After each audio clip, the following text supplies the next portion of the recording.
चाहता है कि पाकिस्तान को बटिया मेट कर दिया जाए, एटम बम मार दिया जाए। वो इस तरह की कल्पनाओं में जी रहा है इस जहर की वजह से। वो उसको वहां तक उन्होंने पहुंचा दिया है। रियलिटी उससे अलग है। कुछ ही नहीं, आप तो सारे हथियार दूसरों से खरीदते हैं। आपका अपना क्या है? छोटा मोटा गोला बारूद भी आप तो बंदूक तक दूसरों के डिजाइन पे बनाते हैं। दिखने में अपने लोगों के बीच झूठ चाहे जितना बोले कि आप रैम्बो हैं, लेकिन आप हैं तो है नहीं। तो निश्चित तौर पर आपको दूसरों की सुननी पड़ती है ऐसे किसी स्थिति में कि आप चाह के भी ऐसी लड़ाई नहीं लड़ सकते। आप रूस नहीं है, आप इजराइल भी नहीं है, आप अमेरिका भी नहीं है, आप भारत हैं। और लेकिन इस कंट्रास्ट की कीमत ये देश बहुत बुरी तरह चुकाएगा और चुका रहा है। हम मजाक के पात्र बन गए उस कथित युद्ध में, हमारा नुकसान भी हुआ। और वही चीज, वही आंखें जो आप पाकिस्तान की ओर लाल करने की हिम्मत दिखाते हैं, चाइनीज बॉर्डर पे आपकी मजाल नहीं कि उधर देख लें। आपके कथित लाल आंख दिखाने वाले दावे वो धूल खा रहे हैं। किस बात के विश्वगुरु हो, किस बात के विश्व, तुम्हारी वजह से दुनिया रुकी हुई भाई। तो ये झूठ के बल पे जहां पहुंच गए, दुर्भाग्य से उसको सच समझने लगे और अब मजाक के पात्र बन गए हैं। पाकिस्तान का एक सैनिक जनरल जो है वो राष्ट्रपति ट्रंप के साथ लंच और डिनर कर रहा है और इनको रिसीव करने एक सेक्रेटरी से भी नीचे एक आदमी भेजा गया था गेट पे। तो एक बार ऐसा लगा जैसे कि पहलगाम की घटना के बाद ऑपरेशन सिंदूर हुआ और जब अचानक सीज फायर हुआ तो पहली बार मैंने यह देखा कि जो सोशल मीडिया पे प्लेटफॉर्म से जो राइट विंग के लोगों के थे या हिंदुत्ववादियों के थे, वहां लोग खुलकर सरकार के खिलाफ बोल रहे थे और खुलकर नरेंद्र मोदी की तीखी आलोचना कर रहे थे। बल्कि कुछ जगहों पे तो मैंने अपशब्दों और अभद्र शब्दों का भी इस्तेमाल होते हुए देखा। तो ये क्या है? क्या उनके अपने सामाजिक आधार में कहीं टूटन देख रहे हैं, दरार देख रहे हैं? नहीं, आप बहुत अच्छा सवाल कर रहे हैं और इस सवाल का जवाब मैं देना भी चाहता था। आपने बहुत अच्छा किया। हुआ यह है कि राजनीतिक सफलता हासिल करने के लिए जिस विचार क्रम का विकास आरएसएस और इस समय का बीजेपी के डिस्पेंसेशन कर रहा है, जिस तरह से उसने खुली छूट दे रखी है इस तरह के फ्रिंज ग्रुप्स को, या फ्रिंज क्यों, तो उनके अनुषांगिक संगठन है बहुत सारे, कि वो लोगों के साथ सड़क पर चाहे जहां मारपीट करें। हजारों ग्रुप घूम रहे हैं पूरे देश में, हजारों तो नहीं सैकड़ों, जो लोगों के कार्ड चेक कर रहे हैं, जो किसी पद पर नहीं है, कुछ नहीं है, जो लोगों को धर्म के नाम पे मार पीट रहे हैं, जो लव जिहाद के नाम पे किसी मुसलमान लड़के को किसी हिंदू लड़की के साथ देख लें तो वहां उसकी मार पीट कर रहे हैं।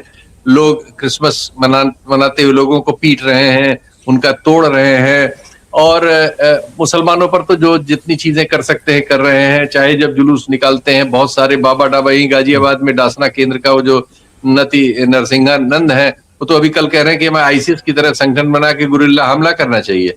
बीजेपी का हैदराबाद का एक एमएलए आके दिल्ली में एक मीटिंग करता है एक बंगले में, और वहां तमाम लोगों के साथ बैठ के वो लोग गुरिल्ला हमलों की योजना बाकायदा वीडियो पर है। और इस तरह की अनेक बातें, लोग तलवारें बांट रहे हैं, लोग त्रिशूल बांट रहे हैं, खुलेआम जाति से संबंधित, पुराने ग्रंथों से संबंधित, दूसरों से संबंधित ऐसी ऐसी बातें कह रहे हैं जो किसी तुरंत कानून को आकर्षित करती हैं कि उनके खिलाफ मुकदमा दर्ज हो और पकड़े जाए। और हम पा रहे हैं कि इस देश के गृह मंत्री, इस देश के प्रधानमंत्री या बीजेपी के प्रेसिडेंट या हम केंद्रीय मंत्रिमंडल के किसी सदस्य को इस पर जबान खोलते, एक हर्फ लिखते ट्विटर पर, कहीं उसको किसी रूप में पा नहीं रहे। इसने जो देश में वातावरण पैदा किया है, वो वातावरण चाहता है कि पाकिस्तान को बटिया मेट कर दिया जाए, बांग्लादेश को जमीन में गाड़ दिया जाए, एटम बम मार दिया जाए। वो इस तरह की कल्पनाओं में जी रहा है इस जहर की वजह से। वो उसको वहां तक उन्होंने पहुंचा दिया है। रियलिटी उससे अलग है, क्योंकि आप लड़ेंगे तो दुनिया हस्तक्षेप करेगी। आप कोई रूस और चीन तो है नहीं कि आप, और उनके मामलों में भी दुनिया हस्तक्षेप करती है तो आप तो कुछ ही नहीं, आप तो सारे हथियार दूसरों से खरीदते हैं। आपका अपना क्या है? छोटा मोटा गोला बारूद भी आप तो बंदूक तक दूसरों के डिजाइन पे बनाते हैं। तो आपकी मजबूरी है कि आप दिखने में अपने लोगों के बीच झूठ चाहे जितना बोले कि आप रैम्बो हैं, लेकिन आप हैं तो है नहीं। तो निश्चित तौर पर आपको दूसरों की सुननी पड़ती है ऐसे किसी स्थिति में। अटल जी के जमाने में भी हुआ था, जब पार्लियामेंट पे हमला हुआ तो सेना हमारी बॉर्डर पहुंच गई थी, डाल दी गई थी, 8-9 महीने पड़ी रही, लेकिन युद्ध नहीं हुआ। इसलिए नहीं हुआ कि अंतर्राष्ट्रीय लोग फोन करके दोनों देशों को रोक रहे थे। इस बार भी वही हुआ। आपके यहाँ घटना हो गई, आपको अपनी कॉन्स्टिट्यूएंसी को एड्रेस करना था, आपने तुरंत एक योजना बनाई और उसके बाद आपने ये कह के सूचना देके हालांकि कि हम सिर्फ आतंकी ठिकानों पे हमला कर रहे हैं, अपने को इजराइल या अमेरिका समझना चाहा, संभव नहीं हुआ। बाहर उधर से जवाब आया और अमेरिका वगैरह ने हस्तक्षेप किया, आपको युद्ध विराम करना पड़ा। तो ये रियलिटी है कि आप चाह के भी ऐसी लड़ाई नहीं लड़ सकते। आप रूस नहीं है, आप इजराइल भी नहीं है, आप अमेरिका भी नहीं है, आप भारत है। एक ही हमारी सच्चाई है। लेकिन आपने जो जॉम्बी क्रिएट किया है एक समाज में, पूरा समाज की जो सोच आपके समर्थकों की है, वो तो आपको इजराइल, अमेरिका, रूस से भी आगे चाहती है। ये इस कंट्रास्ट की वजह से वो सब हुआ जो आप बता रहे हैं, और ये कंट्रास्ट इसमें हमेशा रहेगा। और लेकिन इस कंट्रास्ट की कीमत ये देश बहुत बुरी तरह चुकाएगा और चुका रहा है। हम मजाक के पात्र बन गए उस कथित युद्ध में, हमारा नुकसान भी हुआ, लेकिन चूंकि हमने भावना ऐसी भर रखी है और उसमें भी हम वो भी नहीं पा सके। रियलिटी है कि आपके आज की दुनिया की जो स्थिति है उसको आप ऐसे थोड़ी मनमाना कर सकते हैं। और वही चीज, वही आंखें जो आप पाकिस्तान की ओर लाल करने की हिम्मत दिखाते हैं, चाइनीज बॉर्डर पे आपकी मजाल नहीं कि उधर देख लें। आपके कथित लाल आंख दिखाने वाले दावे वो धूल खा रहे हैं कि मोदी जी का अपना, उन्होंने खुद ही 10 बार कहा है कि मैं ठीक से पढ़ लिख नहीं पाया, और डिग्रियों पे उनके तमाम सवाल तरह तरह के हैं, हम उसके प्रसंग में नहीं जाते, वो गलत सही जो हो। लेकिन उनके बोलने से, टेलीप्रॉम्प्टर के यूज से, अंग्रेजी में उनकी थोड़ी सी जो हम सब लोगों की है, हिंदी भाषा भाषी इलाकों के जिन राज्यों में दुभाषा में अंग्रेजी नहीं थी, वो सब लोग कमजोर होते हैं। लेकिन उसको हम झूठ से ढकना चाहें अगर, तो समस्या होगी। तो सोचा ये गया कि हम भारत के प्रधानमंत्री हैं, जिसके गले में हाथ डाल लेंगे, दोनों झप्पी मार लेंगे, बस वो हम राजनीतिक रूप से विजय प्राप्त कर लेंगे।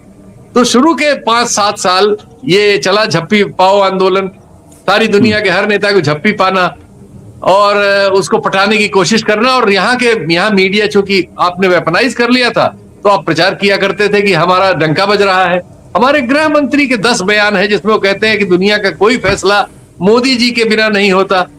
हालत यह है कि मोदी जी को बाइडेन ने बताया कि आप अंग्रेजी नहीं समझ रहे, मैं ये नहीं कह रहा हूं बाएं हाथ में मत लीजिए गिलास, इसको दाहिने में लिया जाता है। मोदी समझ ही नहीं रहे थे, हे कर रहे थे।